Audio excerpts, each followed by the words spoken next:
Hey everybody, we're back here on the BJJ Fanatics podcast, and huge honor for me today to have Alec Baulding in the house. Alec, how are you? I'm great. Thanks for having me. Man, wonderful to have you on the BJJ Fanatics podcast. You're an instructor on the site, one of our more popular instructors.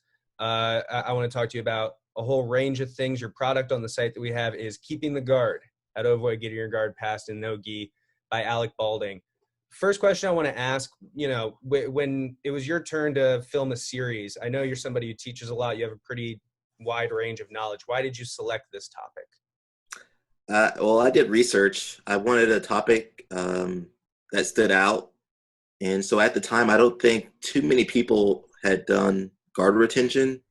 I think there was like the grilled chicken guard. And I believe this was before Danaher released his guard retention video. So I think I did my research and I was like, okay, I feel comfortable in this.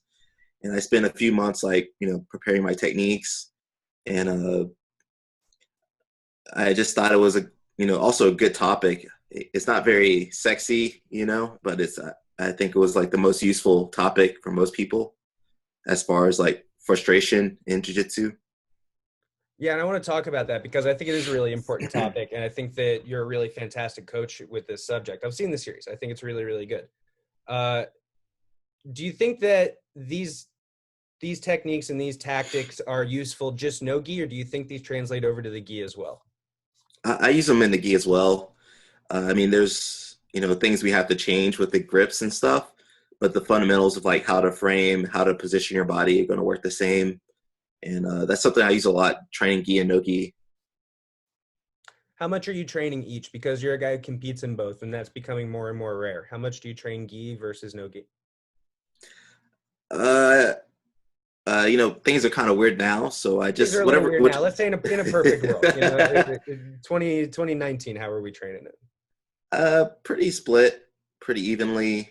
I used to teach a lot of no-gi classes, and it's very dependent on the school. Some schools like they love the gi, hate no-gi. Some schools it's like the opposite. So I just try to. Uh, well, I'm always working on different topics. So in the gi, I might be working some cool like spider guard thing, and then in no-gi, I might be working like leg entanglement. So ideally, I would split it. Now it's just whenever I can get my friends, sometimes I have to force the guys to do no gi. Sometimes I have to force the guys to do gi. So it depends on who I'm training with. For yourself and for this series, your breakout performance, I think a lot of people would say, came when you won the ADCC trials, which is a Hmm. no-gi event. Do you feel any pressure to try to pick one style or the other, or do you still feel, like there's value in splitting that time? I see value in focusing on one. I think if you have the chance to be like the best in the world in one, maybe take it. Um, I think for me, I grew up doing both, like old school style. Like we would train with the gi on, and the instructor would say, "Okay, guys, take your gi top off, no gi." So I've tried to keep that alive. I've seen a lot of people specialize a lot. They're only gi guys, only no gi guys. But if you see, like I post things gi and no gi, so a lot of it for me is just keeping it exciting. Sometimes you might plateau in one thing, but then you might maybe take the gi off and then like, oh, you can experiment with some other topics. So a lot of it for me is just keeping it fun. You're definitely a guy who keeps it fun, and something that I've been following for a while and I really enjoy is your YouTube channel. I think that you do a great job on there of teaching and of putting yourself out there.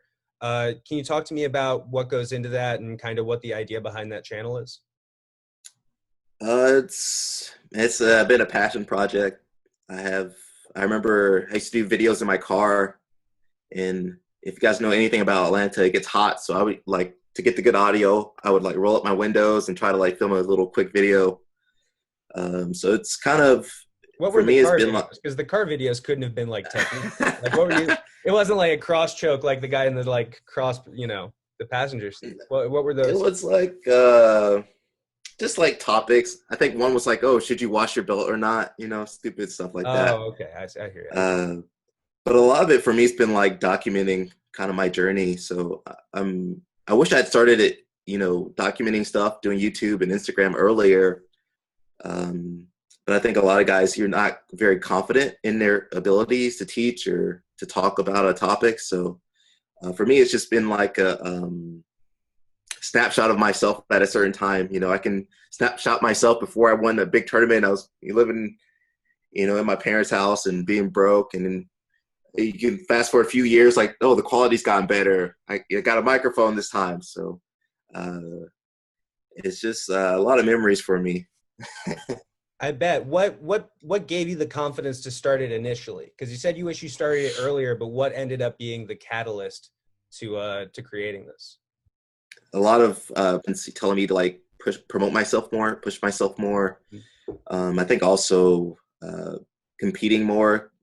I feel like once you get your black belt, it's more acceptable for you to post content and post videos. But like, it's kind of weird if you're a blue belt. You could be like a world-class blue belt, but then you're like, I don't know, man.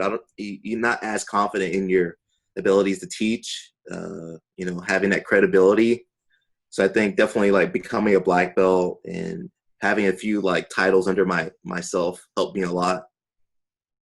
For sure. And that's funny that you say that, because you were a world champion as a color belt, right? You were a purple belt world champion. And so it's funny to hear you say, even with like a world, quote unquote, world championship under your belt, you still needed the black belt. I think that's really interesting. When it comes to the channel, you don't just teach technique. Sometimes you'll go and you'll just talk about a topic that's going on in jiu-jitsu.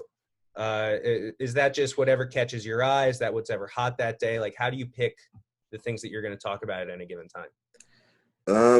It's all over the place. Sometimes maybe someone asks me a question and it kind of settles in my head a little bit. Like, oh, I want to address that topic, or maybe it's something that's giving me issues.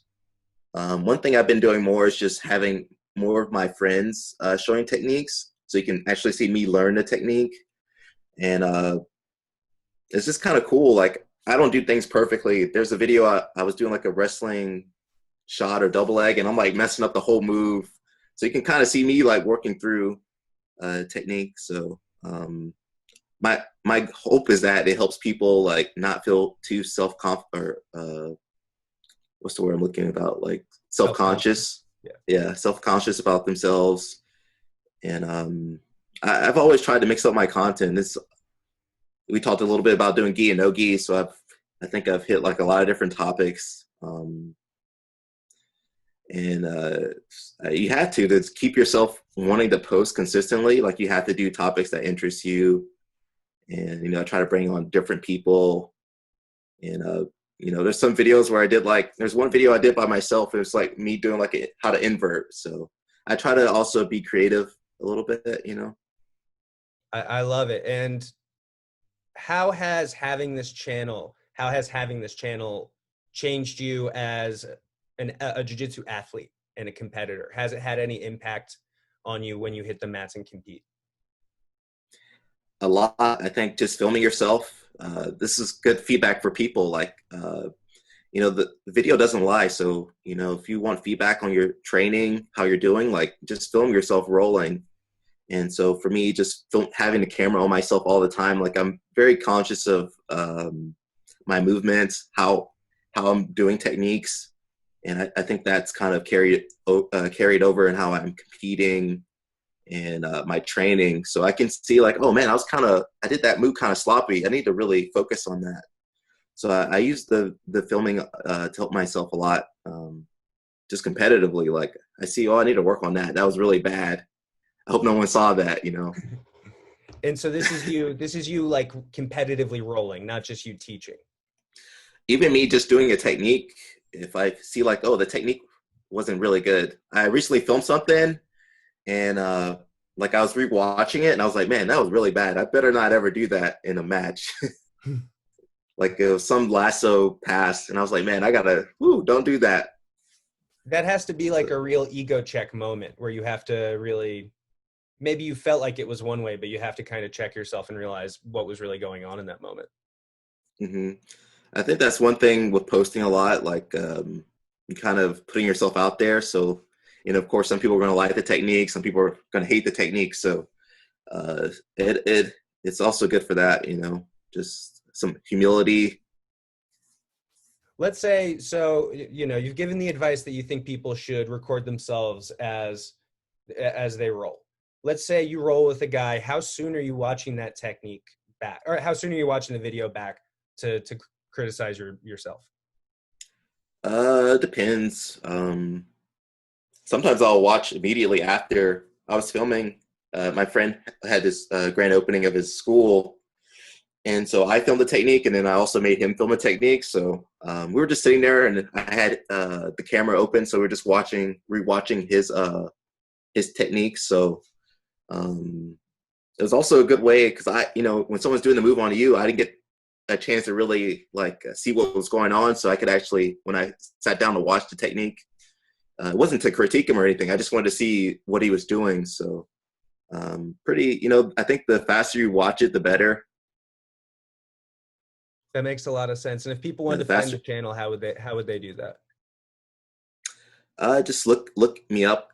I use my name, Alec Baulding, on everything, so super easy. If the YouTube's like a longer format. So for me, Instagram is like a lot shorter. Facebook, Instagram, I try to post like between 1 and 3 minutes videos, long videos. So it's a little bit more digestible. 1 minute is pretty easy to get through that. Maybe not as easy with like a 20-minute YouTube video. For sure. I want to talk about, you mentioned that you are in Atlanta, Georgia, that's a place I feel like it has a stronger jiu-jitsu scene than I think people realize. Can you tell me about the jiu-jitsu scene in Atlanta? It's had its highs and lows. I think we got lucky. We happened to get a really high level black belt instructor back in the late 90s, early 2000s. And so pretty much everyone can kind of trace their lineage back to the one guy, Jacare, the head of Alliance. And one thing people don't realize is that there was a certain time period in the mid 2000s to late 2011, I believe, where the school in Atlanta, Alliance Atlanta, was one of the top academies, before Atos and before a lot of these other academies were even around. So I was just very fortunate to have very good instructors. We had Cobrinha, we had Lucas Lepri. Before those guys, we had Roberto Travin, who won ADCC and Worlds. And then now they have Leo Nogueira. So I just got very fortunate in having great instructors and also great training partners. So some old school guys like Chris Moriarty, he's a doctor now, Ian McPherson, John Thomas. So many really good guys were coming up, but that was before social media. So, it wasn't like it is now where everything's blowing up and everyone knows who's training where, with who. So I just got very lucky in that I was in a city with great jiu-jitsu instruction. There's so many places in the world that don't have anywhere near that much talent. So you mentioned some of those amazing fighters from Alliance who came before you, right? Are there any of those guys that you feel like you worked with a little bit more or who showed you a little bit more in your game specifically? I learned a lot from everybody. I think, I got to spend a lot of time with Cobrinha. I remember there was a time period where I trained with him every day, and I just got my butt kicked for probably late teenage years to early 20s, just every day, just getting everything beat out of me. So I learned a lot. It was a little depressing, but I learned a lot. And I had some training partners like Ian McPherson, who was one of the best American competitors. I would train with him every day and just get steamrolled every day. So it really fueled a fire in me to get better. And they say iron sharpens iron. So I really believe that saying, just coming in every day and knowing that you're going to have these hard rolls, you just had to adapt to it. It's not easy, but once you survive the training, then you go out and compete, and it's so much easier than the actual training. Who are some guys that you're training with these days that are giving you a real trouble? I know you go and train with Lucas Lapres sometimes, for example, and he's going to give everybody trouble. Jesus Christ, yes. Right now, I train a lot with my friend Jeff Cummings. He actually has a video with Bernardo. I think they filmed it at Lucas Lapres School. This is a few years ago. So he's been a friend of mine for a long time. We actually got our black belts on the same day. So I've been training a lot with him. He's probably the most well-known guy that I've been training with. Otherwise, some brown belts and other black belts. And every now and again, we'll let like a lower belt jump in and crush the. I try to make do with what I got. Whenever I can get people together, I try and train. You talked about how the generation of black belts before you would beat the heck out of you every day, right? Cobrinha for years and years. Do you feel like it's your obligation now to turn around and do that to the next guys coming up to really smash on them? Or are you changing that up in any way? I've talked a lot about this topic with friends, but I think jiu-jitsu's changed a lot. I think the culture's changed, so it was more acceptable to like beat up the lower belts, just demolish them. But I think now more so than ever, it's become more professional. You can't push the students as hard. That's feedback I got when I was instructing. And so you have to gauge like, okay, maybe I can push this person. Okay, we can't push that person as hard. They need lighter rolls, let them roll lighter. I think for myself, I just try to gauge the person. So if they're going to compete, okay, I'll step it up more. If they're just, a regular guy, okay, gear it down a little bit, try to go with their pace. I've always tried to like stay when I'm training with like a new student or a lower belt student, just try to stay like 1 or 2 steps ahead. So it's competitive for them. But I have gotten feedback that I train hard.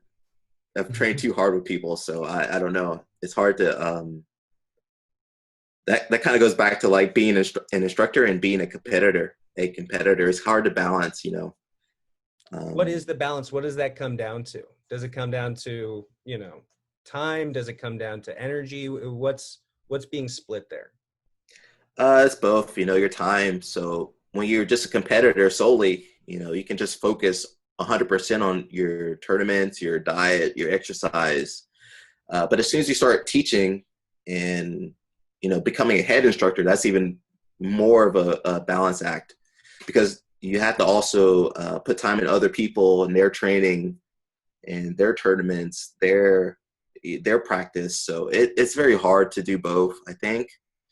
I think even the best guys have to take time off, you could be like Rafa Mendez, have a really awesome school, but then, okay, you want to compete. He has to like take some time off, time away from his own teaching. So I think that's also maybe an older practice. And so you see like the old school competitors, they all had to teach. That was like the only way you were going to make money. But I think now, because there's more money in jiu-jitsu, you can have guys like Kane and Durante, Levi Jones, Roberto Jimenez. They can make a living just by competing. So I think that's going to probably push the level up even higher, just being able to focus 100% on your competition success. The guys I think they're going to be even better now than ever. I totally agree. You seem like the kind of guy, you talked about breaking down video of yourself. Do you go and break down videos of other fighters? Yes? I will. Sometimes I'll do that. I think I've posted a few breakdowns of some of my students, Or even especially just on during your own, maybe not even like, on your channels or anything, but just in your own time, you'll go and study people like on YouTube or something, right? Yeah, a little bit. I found that the best way for me to learn is by just training, actually putting myself into positions that I have questions on. For instance, say I competed pretty recently at Who's Number One. So I could see like, okay, I need to work on this, that, and that. And so when I go and train, I'll work specifically on those moves. And but I think it depends on how you learn. Some people learn really well by watching competition videos. That's a great tool to have. So what was the question again? I forgot. I'm talking too Oh, much. yeah. Basically just, you know, do you learn from watching other people's fights?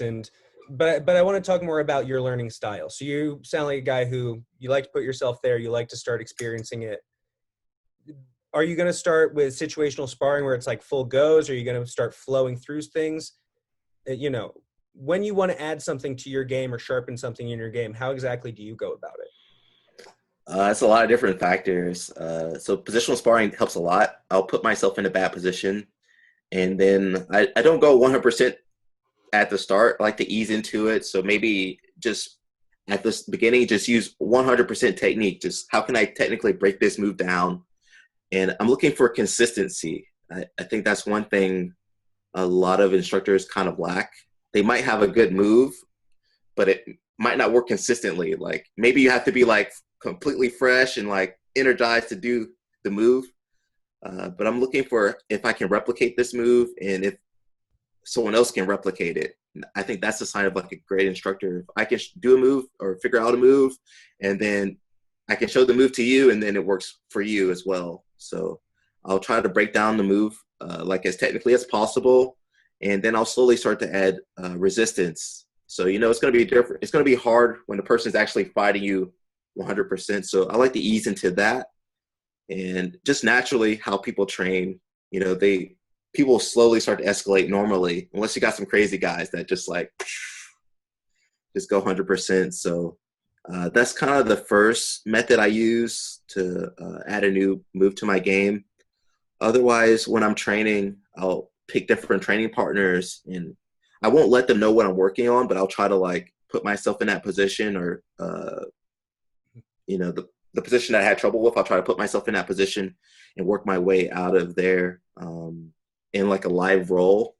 So going from no grips or a different position and try to end up back in that main position. So those are my main ways to improve. And I think just thinking about what you want to work on. Whenever I'm training, I would tell this to my students as well. Like, always have a plan for when you're training. Like, what are you trying to work on? So every time I'm training, I have something I'm working on. Even if it's like something simple, I have something I'm working for, or some goal I'm working towards. Can you give me an example, and then how you would accomplish that goal? Yeah. So for instance, maybe I'm trying to work a knee cut pass. So in all of my trainings, I'm gonna get myself in that position and just work different options. And something I'll do, especially if I go with like a lower belt, maybe I'll pass, and instead of trying to just hold the side mount and work submissions, I might just relinquish the side and go back to their guard and work some other entry into like a knee cutting position. And I mean, you can use whatever. It's a very flexible method. It's not like a very rigid. Okay, you have to do A, B, and C. So you kind of had to take some ownership of your own training and know exactly what you have to work on. And that's something that's really hard for people. I think for me, because I've been in different training environments where I didn't always have like a instructor, someone to teach me stuff or to tell me what to do. I've had to develop that kind of internally. So I think that's a scary part to a lot of people. Like a lot of people are so used to having an instructor tell them what to do. But at a certain point, you have to like tell yourself what you need to work on. I think that's like the next level for a lot of people. How early into jiu-jitsu were you thinking like this? Like, what belt level roughly were you when you started really taking ownership of your own jiu-jitsu improvement in that way? I think I'd always been working like some different techniques, but I think it wasn't until brown belt where I had to put more thought into my practice and just really kind of delve deep into what I was doing, like figure out figure out what I was doing and how I was doing it. Because I remember before, like I used a lot more instinct. Like I relied a lot more on my instincts and my athleticism and just like intuition to win tournaments and do well.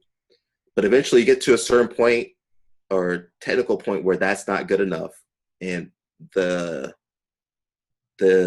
example I like to use is like, say someone puts you in worm guard and you've never trained any worm guard. You don't know anything about the worm guard. Someone puts you in worm guard. There's no way in the world you're going to figure out how to get on a tournament. Like it's impossible. Like if you haven't studied and prepared yourself beforehand, you're going to lose.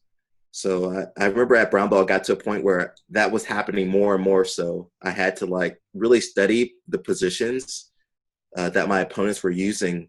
And so it was like right at brown belt, it's like the technical level super exceeded like my intuitive style. Like I knew at that point, like I had to change. And so ever since then, I've been working a lot of techniques and, your technique is something that can always improve. Like your physical abilities, like they're going to tap out eventually. They're going to top out at a certain level. You can only get so fast, so strong. And I think I started to realize that I had to focus more on my techniques and get more technical. Man, that's crazy to hear because you did have a lot of success as a color belt, right? You know, as a purple belt, you're winning a world championship, and then you get to brown belt. Because most people would be thinking, man, this gravy train's never stopping. I'm on my way to the top. But then at the very next belt level, you realize the importance of technique. And obviously you've built yourself into a very, very technical fighter now.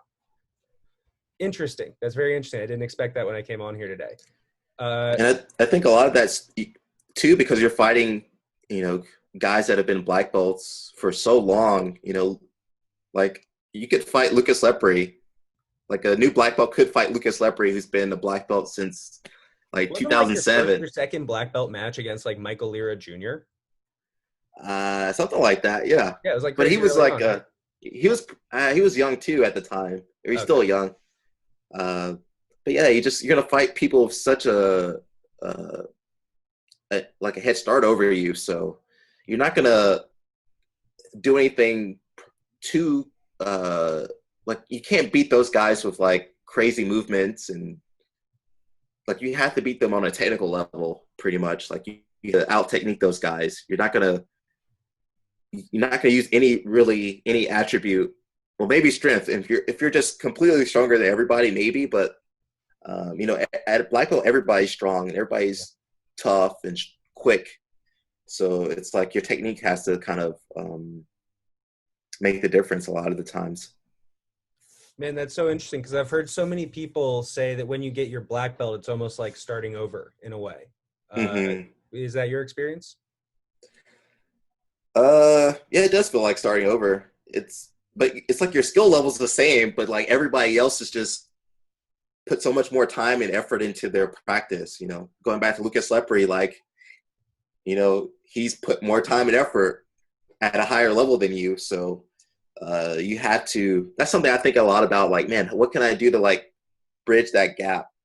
And I think that's part of the process. It's like, you got to struggle, you got to struggle and like thinking constantly about how you can improve, like on every level, like every little detail you can think of, you have to have down before you reach that level. So it's not easy. And obviously I haven't got all the answers because I haven't done it yet.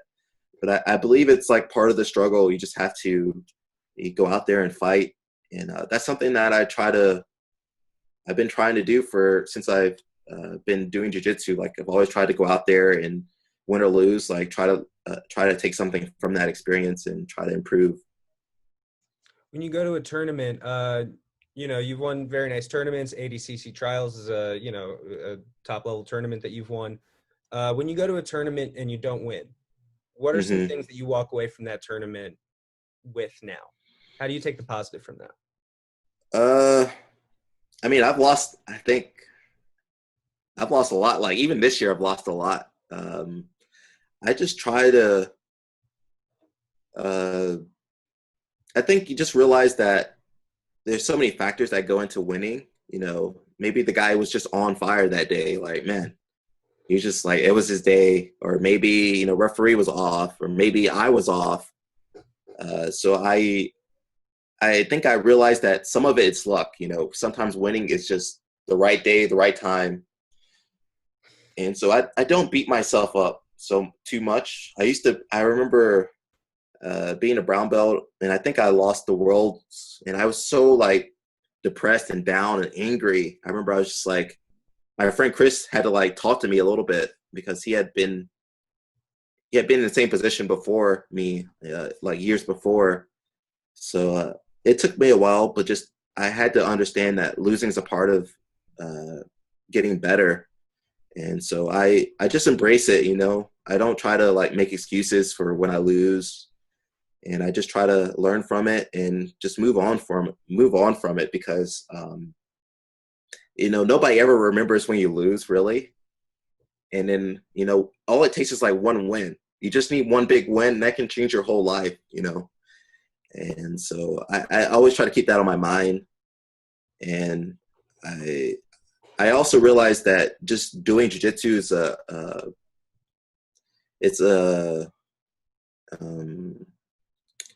I don't want to say it's like a privilege to do jiu-jitsu and be healthy, and at a point in my life where I can pursue my passion and my dream. So I always kind of keep that in the back of my mind, like, man, there's people that can't even walk, and they have to work, they can't even train, or they can't take time off from their families to compete. So just us being able to live this lifestyle it's a privilege. It's a luxury. So I always kind of remind myself of that. How has your life changed since winning the ADCC trials? I assume you've moved out of your parents' house.